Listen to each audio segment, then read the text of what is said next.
उसका फोन भी बंद जा रहा है, घर पे भी नहीं है। शहीर मुझे धोखे से एक सुनसान जगह पर छोड़कर चला गया।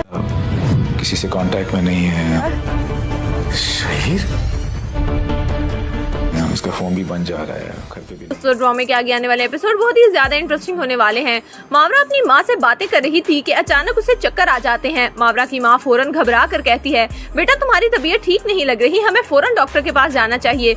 मावरा हल्की आवाज में कहती है, अम्मी कुछ नहीं हुआ, बस मुझे वलीद और दुरे शहवार की फिक्र है, कहीं दुरे शहवार मेरे शोहर पर कब्जा न कर ले। ये कहकर वो अपनी माँ को बताती है कि थोड़ी देर कमरे में आराम करेगी और बिल्कुल ठीक हो जाएगी। लेकिन जैसे ही मावरा उठती है उसे दोबारा चक्कर आ जाता है। उसकी माँ सख्ती से कहती है, अब मैं तुम्हारी कोई जिद नहीं सुनूंगी। फौरन डॉक्टर के पास चलते हैं। मावरा और उसकी माँ डॉक्टर के पास पहुँचती हैं।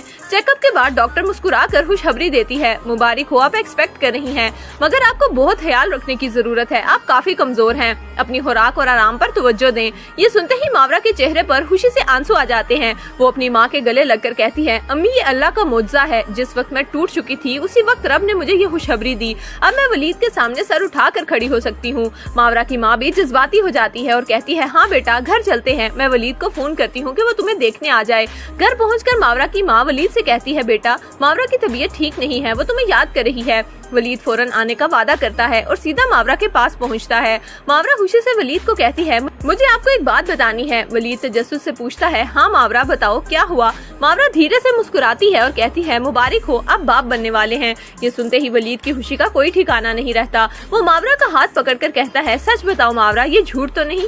मावरा नरम लहजे में जवाब देती है, वलीद इतनी बड़ी बात मैं आपसे झूठ कैसे बोल सकती हूँ।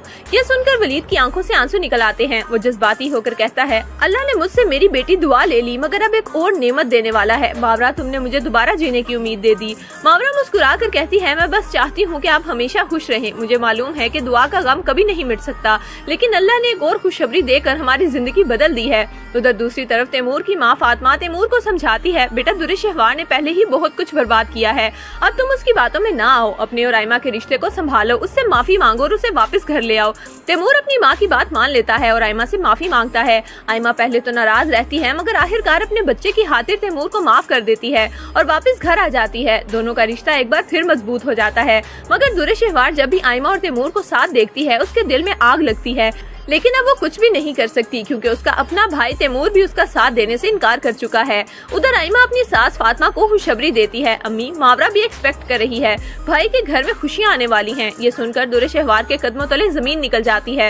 वो तड़पते हुए अपने कमरे में जाती है और आसमान की तरफ देखकर रोते हुए दुआ करती है, या अल्लाह मैंने उस लड़की का घर उजाड़ने की कोशिश की, उसे तलाक दिलवाना चाहा, लेकिन तेरा इंसाफ देख मुझे ही तलाक मिल गई। वो अपने शोहर के साथ खुश है और मैं यहाँ जलीलो ख्वार हो रही हूँ, या अल्लाह मुझे माफ कर दे। दोस्तों आपके ख्याल में क्या दुरे शहवार का ये अंजाम काफी है या उसे इससे भी बड़ी सजा मिलनी चाहिए? हमें अपनी राय कमेंट्स में जरूर दीजिएगा।